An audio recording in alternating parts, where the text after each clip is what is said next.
In this video today, we're going to do a continuation of the Beading Chain 101 series. I had some computer issues, so a lot of my footage was trapped in my computer and I couldn't do the part 3. However, I am going to, now that I've got that all fixed, I'm going to go ahead and post the part 3. And you're going to see in this one that my fingernails are going to change several times, and even now they're different than they were in the video. That's just because they are clips that I made when I was making that series. When I refer to something I had done previously, I am referring to video 1 and 2. There will be more of the methods that I use and the things that I use in 1 and 2, part 1 and 2 of the Beading Chain 101 series. So you may need to refer back to those. In this one, I'm going to show you how to make this necklace. This is the one I make in the video, but as you can see, I have made them in several different things. This is a quartz crystal saucer shape that I made this particular style of necklace. It's kind of a lariat style, hangs really pretty on the neck and chest. It's just really pretty. And this one is done with fire polished donut beads, check beads. And you can do this with any type of bead. This one is done with a 5mm bicone crystal. You can do it with a 4mm. You can do it with rounds, pearls, whatever you want that will fit on your beading chain. So those are just 3 samples of that. And then I also show you briefly how to make a bracelet in the same type of style. It's a double bracelet. And like I said, you'll have to refer to the first couple of videos to get more detailed instructions if you need so. So let's go ahead and get started on this video. Okay, so now I wanted to show you a bracelet idea using the same concept as we did in the earrings, using one of the looped ends, the 1mm hole, but sliding 2 pieces of chain through it. And this time, instead of just making a dangle earring, we will make a bracelet. Same exact concept.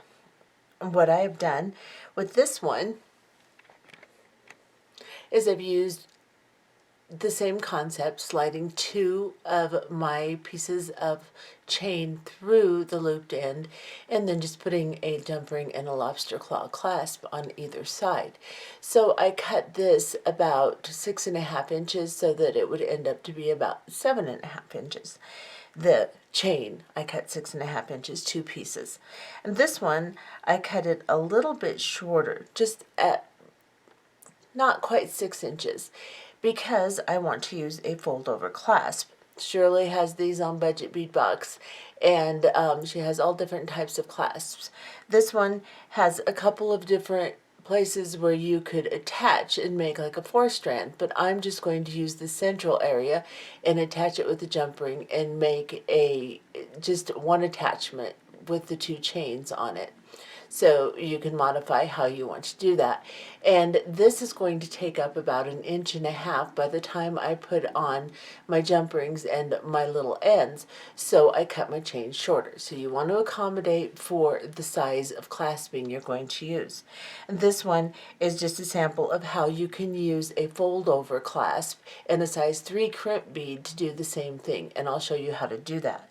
But with this one, and this one, I did the same thing. I slid on my little end as I did on the earrings, and then I just started alternating. I'm using on this one a size 1 in the gunmetal color, this one, and I'm just putting on a series of beads and then alternating them. Where one ends, I start the next one on the next chain. And that's what I did with this one too, alternating them. You can lay this out on your beadboard, making sure that you'll have a nice layout before you do it, of course. And you can mark on your chain where you want to put your sections. Or like I did with this, I just kind of guessed. I got lucky and it turned out really well. On this one, I'm going to continue until I get to the end here. I may even, if it's a little uneven, I may even cut the 2 ends a little bit because I know I'm going to have some extra room with my clasping. Now, if you like these fold over clasps, Shirley has several different kinds. You could do an individual on each one of this one. You know, put your little looped end on. Of course, I would use gold instead of silver, or you could use a mixture of metals, it doesn't matter, and just put each one with a single or a double and make this type of fold over clasp. It opens in the center like this. And so you could do that. She has a bunch of these. They're reasonably priced. Usually they're really expensive to get these, and these are really reasonably priced on her site. And she has this type here too. Oops. They're all really pretty. I don't know exactly what she's got on her site at this moment, but she does have the fold over clasps, I'm sure. And so I'm going to go ahead and continue making the sections on this one. When I'm done making the sections, exact same concept I've been showing you, just put on your crimp bead, put on your beads, put on your crimp bead. Once I get that done, then I'll come back and show you how I put the two ends together and put on the clasp. I'm not going to go in detail starting and finish, well, starting, I'll finish it for you, because it's exactly the same things I've been showing you, it's just another idea. Okay, so as you can see, I've gone ahead and finished my entire bracelet. And all I've done is just made sure that where one crimp tube ended, I started the next one on the next chain. Some of them are a little closer together and some of them a little bit further apart, but you don't want to make it a huge difference, just as close as you can get it, and what will accommodate the length of the chain you want to use. Now, you could, and it would be easier if you left it a little bit longer. However, at the end, you still have to cut it down in order to have the length you want when you slide it into your crimp tube. So you're still going to have just a little bit to work with when you put your end on, and that's the more difficult part. So what I've done is I've made sure that my bracelet is not twisted. Both chains are laying side by side, and then I'm just going to grab a piece of Scotch tape and push it down on the chain like this, and then I'm going to pick it up and wrap it around, making sure that my chains are staying together the way that I want them.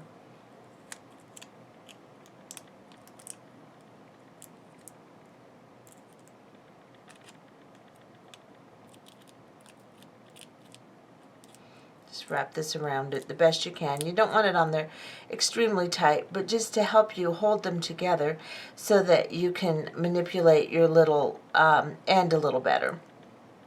Get them as close together as you can, and then I'm going to grab this end and I'm going to slide it on my chain, just like this. And I'm making sure that my loop is this way, horizontal, with my chains, so that, like, flat against my bead mat, so that my two chains will lay side to side the way that I want them to lay. And then I'm going to grab my crimping tool, I'm going to slide it on my crimp tube, put it towards the very end of the crimp tube, make sure that both the chains are touching the end on the inside of the crimp tube, and I'm putting it in the second divot, and then I just squeeze. And now I have them with my initial crimp with the fold down the center, and then I reposition into the first groove of the pliers or the tool and make sure that both the tubes are in there nicely, touching the tool itself, and the fold is in the center. And then towards the end of my tube, I will go ahead and squeeze. Now I have a nice secure crimp. I have two of my chains together inside it, and I can take this tape off. And now I have a nice double strand bracelet. And you can do this with necklaces too, just make it longer. Exactly the same process. And you could make it all the way around, or you could just make something pretty in front. It doesn't matter, but you could do a double this way also. And now I'm going to use a couple of probably 6mm of my jump rings.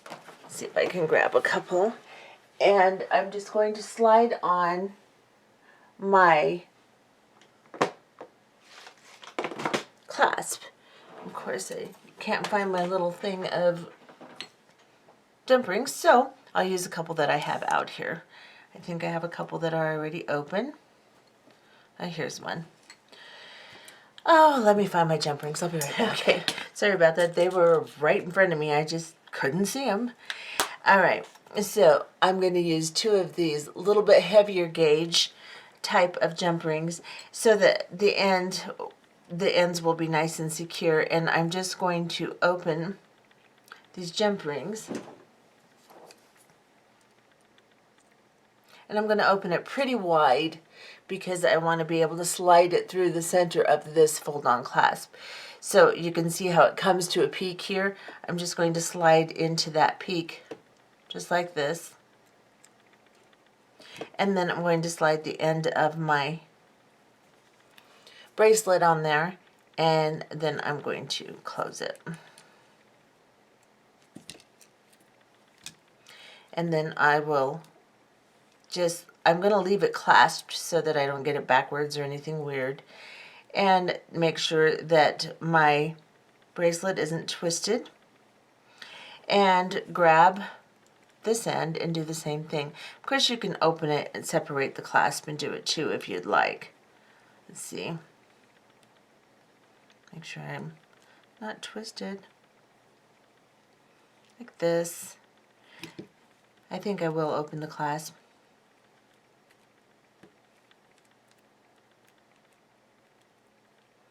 Pull this off. Then I can lay it out over here so that I know it's not upside down or anything weird like that. And open my jump ring.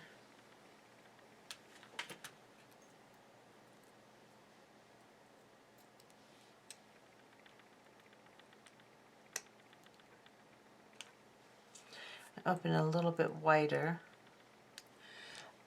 And then I'm just going to grab the end here and slide it on while it's laying down so I know I don't disturb my bracelet too much. And then I will just again slide this on this clasp. I may have to open it. No, it's going to work.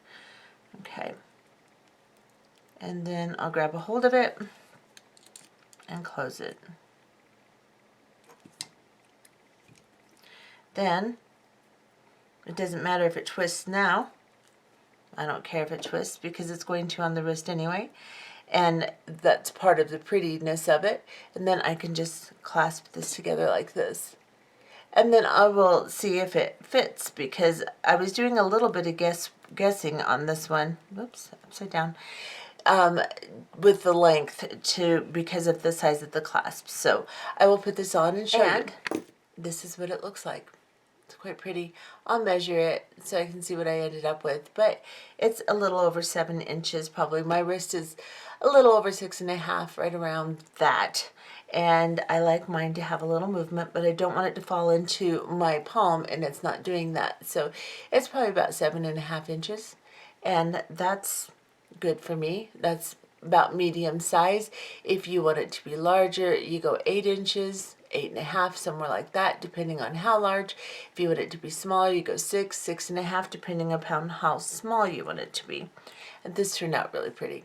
I'm going to show you now how to put this type of end on a double so that you can use this end if you do not have any of the little 1 millimeter loops, or if your chain is bigger than 0.6, 0.7 millimeters, because your chain has to be a specific size in order to fit inside a specific size of loop. So if you're using a 1 millimeter, both of the chains have to be under or just barely right at 1 millimeter so that you can actually slide it in to the end, your loop end. So with this, you can use pretty much any size. So how I'm going to show you how to do this is you're going to use a size 3 crimp tube. So these Beadalon crimp tubes will come in a package, if you so desire, of 1, 2, 3, and 4 sizes. I bought a few of them because I like to have all the different sizes. I rarely use the size 3, but today I found that the size 3 works really good for this. A size 2 you can probably get on here, but it's a little bit harder to manipulate. The size 3 I could slide right onto my 2 chains and then use a sideways, one of these sideways clamshells to slide on, because you don't have to slide it up through a hole like you do with the other clamshells that open from the top out. These ones open like a book, so you can slide it on 2 chains really easily. So what I'm going to do is I'm going to put my ends of my chain together, and I'm just going to grab one of these size 3 crimp tubes, and I'm just going to slide it on both chains. You can slide one chain at a time if you'd like and then move it up, or just put both your chains in. Put them side by side just at the very end of your chain here. And let me get you closer. And then grab your crimping tool and the second divot. Squeeze it towards the end of your chain here. You're going to lose a little bit, so cut your chains a little bit longer than you want them to end up. These are very short. I'm just using it as an example. But just cut it a little bit longer so that you can cut the ends off. And then you see I have a nice fold here. I put it into my first divot, squeeze it together, and now I have both of my chains together. Then I can just dip that in glue if I want. But first I'm going to cut these ends off pretty close to the end of the crimp tube here. And then I can dip this in glue if I'd like. And then I'm just going to slide it into the crimp tube, into the belly part of the clamshell here.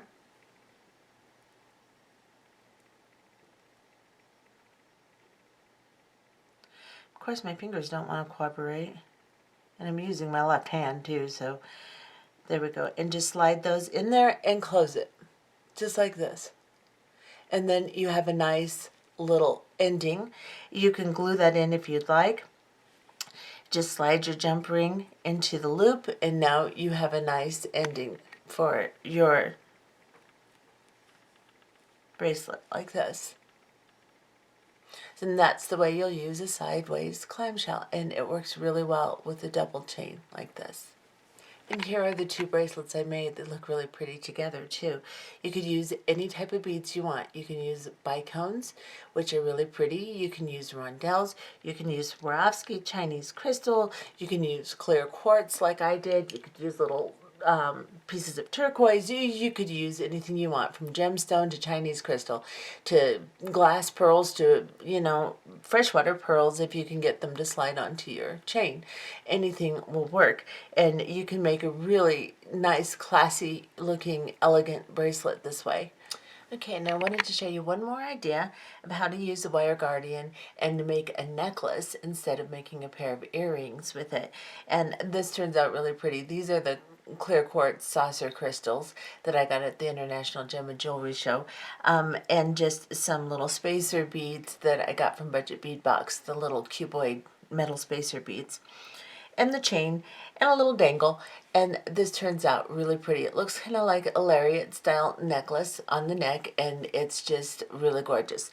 I made this one with the saucer beads, and I made this one very similar with bicones. So these are Swarovski 5mm bicones, and it turns out really pretty too. So you just make a little dangle in the middle, and it just turns out really gorgeous. So I was going to show you how to do that, and I think I'll use a little different type of bead, maybe a rondelle or something. And let me get all my stuff together, and I will show you how to make one of these. Okay, so I've gathered my things together and changed my fingernails at the same time. Presto, changeo, blah. Anyway, I have cut 2 pieces of beading chain. One is 15 inches long and the other is 13 inches long. You can make them any length you want. Doing it the way I'm going to do it, I will end up with about 22 inches around the neck and then a few inches that dangle down front. It just depends on how long and where you want your dangles to hang. So, like I said, I've cut mine 15 and 14 or 13, and you can always trim them after you put your stuff on if you'd like a little bit too, to have more of a dramatic difference in the ends on your dangles. And I may even do that. I may cut one a little bit shorter the short one a little shorter. But anyway, that's what you'll need for your beading chain. And then I've decided to use some check fire polish donut beads. These are like half turquoise and half clear, and they're 3 millimeter by 5 millimeter bead, and so they're basically a rondelle. And then I'm going to use some size 1 beadalon crimp beads, and maybe some daisy spacers. Haven't decided yet, but I have some daisy spacers out that Shirley from Budget Bead Box sent me. I may use some of those. You can also get some 3 millimeter space beads if you'd like. I'm using spacer beads, and Shirley also has those. But you could use a fancier little bead, whatever you want. But I ran out of my fancy cuboid metal beads, so I'm going to use some regular round spacer beads. 2 of the crimp tube ends, but of course you can end your chain any way that you would like. I showed you in the beginning how to do it several different ways. This one I put on a magnetic clasp. This one I used the crimp tube ends and put on a lobster claw, and that's what I'm going to do with this one, except for I'm going to use a spring ring clasp and a larger jump ring, and then a smaller jump ring to put on my spring ring. Then you'll need 1 head pin, and you will need your wire guardian again, as I showed you earlier. This is 5 millimeter in height with a 1 millimeter hole. You want to make sure you have a 1 millimeter hole and a little bit bigger size of wire guardian. Otherwise it will not work well. You won't be able to run your chain through as well. So that's what you'll need for this, and you can use any beads you want. You can use any endings you want, whatever you want to do. You can make it longer, shorter. You can put more beads on than I'm going to put on, all kinds of stuff. So however you want to do it. So I'm just going to push some of this stuff back, and we're going to get started. I'm going to lay my chains side by side, making sure that one end is flush and one end is staggered. So just make sure that you have them together so that your clasping end is even, and your dangle end, of course, is not going to be because they're cut differently. Then you're going to need a couple of your crimp beads, so get those out, and a pair of chain nose pliers.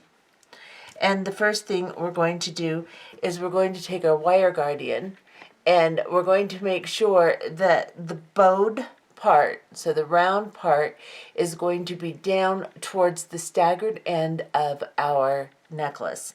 And we're going to pick up those 2 ends, and let me move this over a little so you can see.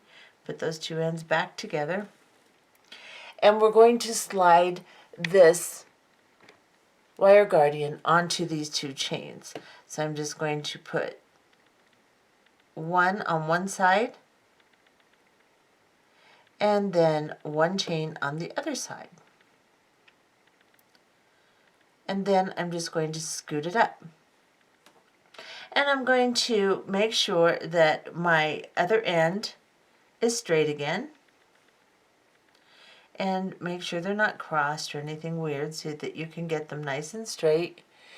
And then once you have it, oops, let's go this way. Once you have it to where this end is flush, then you're going to want to measure on your longer chain. Let me measure one of these. I like the way I did these dangles, so I'm going to measure from my wire guardian, my long one. It was about 4.5 inches, and I think this one is a little longer, so I think I'm going to make this one, push this down until I have about 5.5 inches on my long chain. Maybe a little longer than that. Maybe 5 inches. So it just depends on how long you want your dangles to be and how long you want it to be up around your neck. I want it to be pretty long up around my neck so that the dangles will hang right about mid-chest. So they'll be lower than that, but the wire guardian will be right about mid-chest. So I am measuring 5 inches right there. And then I am going to pick up a crimp tube and slide it on each of these 2 chains. And I'm just going to have it fall down to the wire guardian, like this.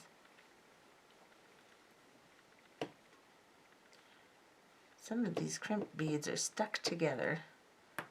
In this last batch I got, a couple of them have been kind of stuck together, which is weird, but it's a fact.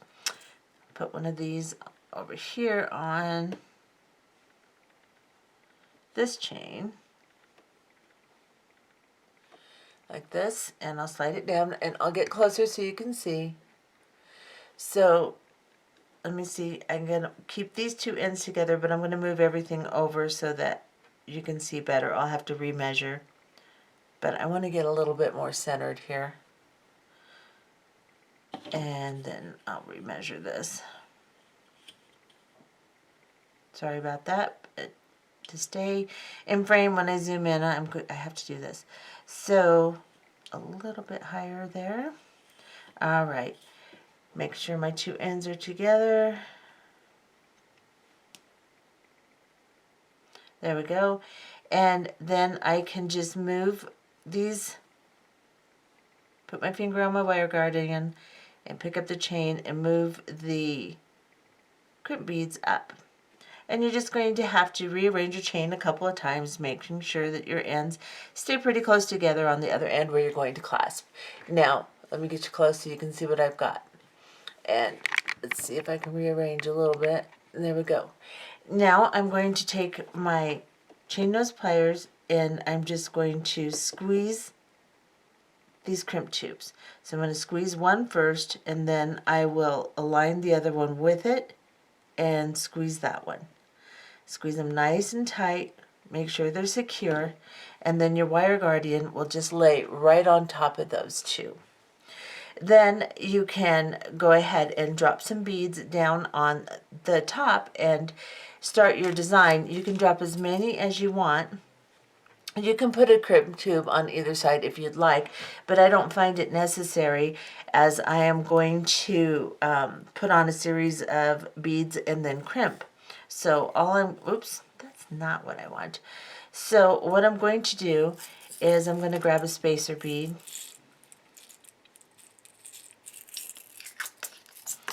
And maybe a daisy bead or 2. And I'm just going to put my first couple of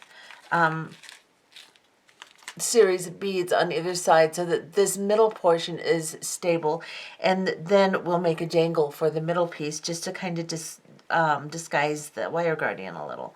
So I'm going to put on a spacer bead, and I think I'm going to pick up like 5 of my other beads, my fire polish beads, but first I'm going to put a daisy spacer on there, and then maybe a daisy spacer between each one. And you don't have to use a daisy spacer, you don't have to use any of the things I'm using. You can just drop some bicones on there. You can use a spacer bead if you want. You don't have to. It doesn't matter. It's just really, truly doesn't matter.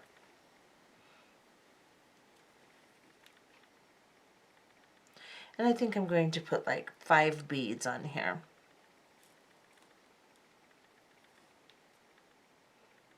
With a daisy spacer in between each one.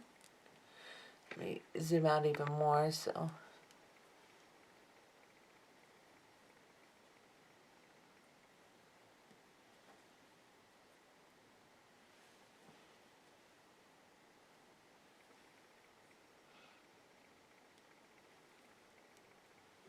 One, two, three, four, 5. And then I'm going to grab a daisy spacer and then a round spacer bead. And these are 3mm, I believe, spacer beads. Oh, come on. Where are you? There we go.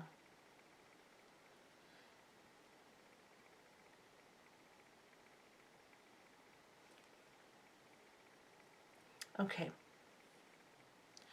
Now I push these down to my wire guardian. I'm going to pick up a crimped bead, one of my number 1 round beads. And you can do this with number 2 too, with your crimping tool like I showed you earlier too. You don't have to use a number 1. And actually, if you use the number 2 and use the crimping tool in the method I showed you, you're going to have a more secure necklace. Sometimes these number 1s or any crimp tube that you just squeeze can let go. So it's going to be more secure. Now, I don't want to do this really tight, but just tight enough so all my beads stay where they're supposed to, and they have a little bit of movement. So you don't want to push and squeeze really tight and have those beads really tight together, but you do want to squeeze your crimp tube tight and make sure that it's secure. So that's what my first side looks like. I'm going to go ahead and do the second side and come back and we'll make a dangle for the center. So I've made both of my sides and this is now all stable in the middle. And I want to put, before I start decorating my dangles, my dangle portion or my neck portion, I want to put a dangle in the center here just to kind of camouflage the wire guardian a little bit and just give a little extra something. Now on my other ones I used, like with this one, I used a 6mm bicone crystal. So it's a little bit bigger than the other beads that I used, so it looks prominent. You can see it, it's pretty. And then on my quartz crystal one, I just used one single dangle like this, so you can do it that way too. On this one, because I'm using these little rondelle shapes, and they're kind of small, what I'm going to do is I'm going to pick up my spacer. I have a ball head pin. Shirley sells these too, so you can get some of these if you'd like. I have a ball head pin. I'm picking up one of the spacer beads. Then I'm going to pick up a daisy spacer. Then I'm going to pick up my rondelle. Then I'm going to pick up a daisy spacer and one of the round spacer beads. Let's see if that's going to be too big. No, I think it'll be okay. So you can just pick up one single bead. It just depends on what you're using and how big and prominent you want this to look. Now once I've got them all on here, I'm going to hold them in place and just bend the wire, the head pin over. Then I'm going to cut it about 1/4 an inch away from the bend that I just made. About there. And then I'm going to grab my round nose pliers and I'm going to place them a little ways down. I want this to be a fairly decent loop, fairly decent size. So I'm just going to place it right about here, and then I'm going to start to bend. Once I've got a hook in my wire like this, then I'm just going to reposition my wrist and bend some more. Just kind of roll it over. Then I'll take this end and line it up so that I have a loop like this. And line it up a little better, like that. Now I can just open this, or you can put a jump ring on it, but I'm just going to open it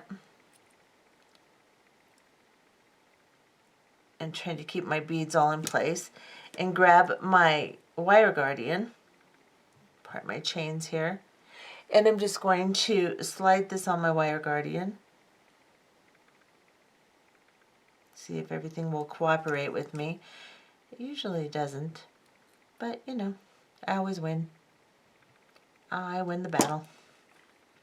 So I'm going to place that over the wire guardian and then I'm going to close it as tightly as I can, making sure that there's no gaps or anything that it can slide off the wire guardian. And now I can straighten it all back up, and this is what I have. So I can begin making a decoration up. I'm just going to kind of stagger my design on the bottom. Let's see, like with this one, I started on one side up at the very top, just moved my dangle aside and started at the very top and made a section of beads, and then on the one next to it I just staggered it down a little lower. So that's what I'm going to do here. I'm going to start with a spacer bead, and I'm going to drop it down. Oh, come here.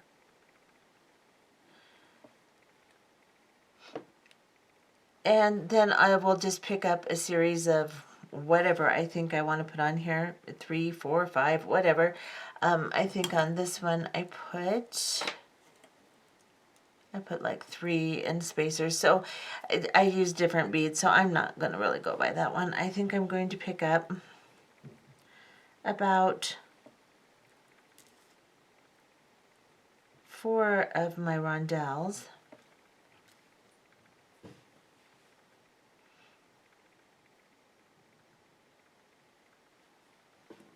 And let's see if I like that. Maybe 5. 4 is good. And I'm not putting a spacer between these. As you see up here I put spacers. Maybe I should put a spacer between, then I'll get a kind of matching and a little bit longer. So I'll just put a spacer between, and then I will thread these back on. And then we'll just thread on a crimp bead and crimp it. So I'm going to go ahead and finish this off camera, and I'll be right back to show you the finish. And there's my little finished. I decided to put 3 of my rondelles on with the little daisies in between. And now I'm going to start this next one right about here. And then I'm just going to stagger them all the way down the chain. And I will come back and show you exactly what I ended up with once I've done that. First I'm going to pick up a crimp bead, and let's see, where do I want it? Maybe I want to start it right underneath the dangle here, and maybe right about there. And it's just all whatever looks good to you. There's nothing here that is written in stone, so you can do it however you want. So I'm starting my next series of floating beads right here. I'm going to put them on and then crimp them off just like I did this end, and I'm going to continue down my chain. I may put more towards the end, I may put more in each segment, it doesn't matter. I'll come back and show you what I have, and then I will show you how we will do the top symmetrically. Okay, so as you can see, I have finished the ends on my necklace. So the dangles that will hang down, I went ahead and cut this one shorter, so it's about 2 inches shorter than this one now. And I just put on the beads the way that I thought that they would be pretty. So I put 3 on the first 2 dangles on the top and just kind of staggered them halfway in between. So I put this one on high, I put this one on halfway down the length of it, and then I just kind of staggered them how I wanted. I put more beads down here. I put 5 here, and 1, 2, 3, 4, 5, 6, 7. 1, 2, 3, 4, 5, 6, 7, 8 down here, 5 here. So it doesn't really matter how you put them on, just so that you can stagger them and make them look pretty the way that you think they should look. Now I'm going to go up to the top. I already have my first 2 that I put on because I stabilized those.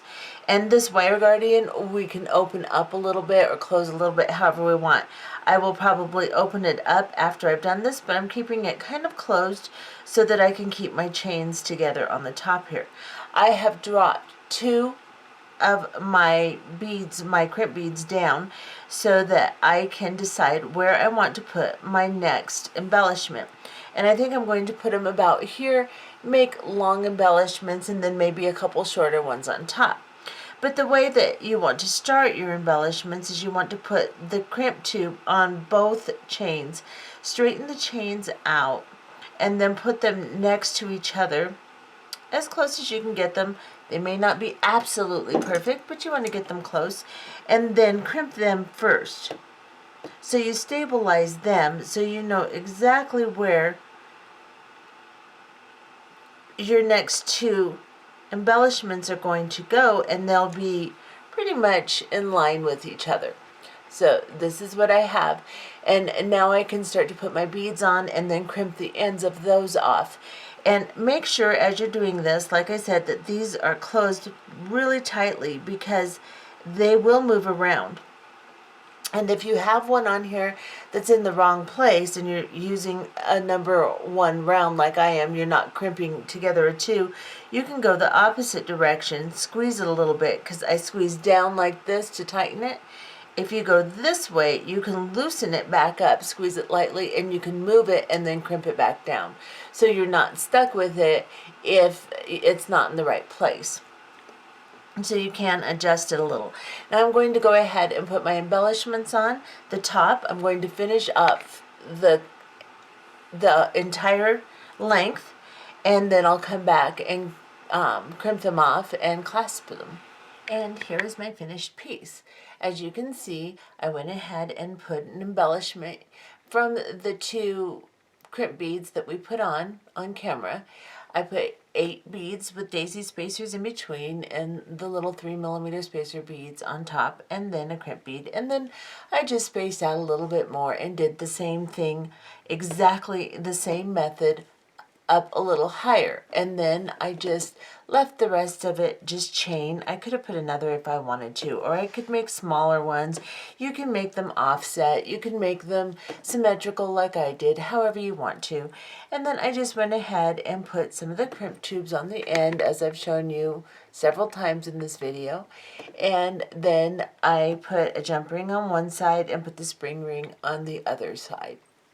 So now I have a really pretty necklace. You can adjust this wire guardian in the center, open it up just a little bit.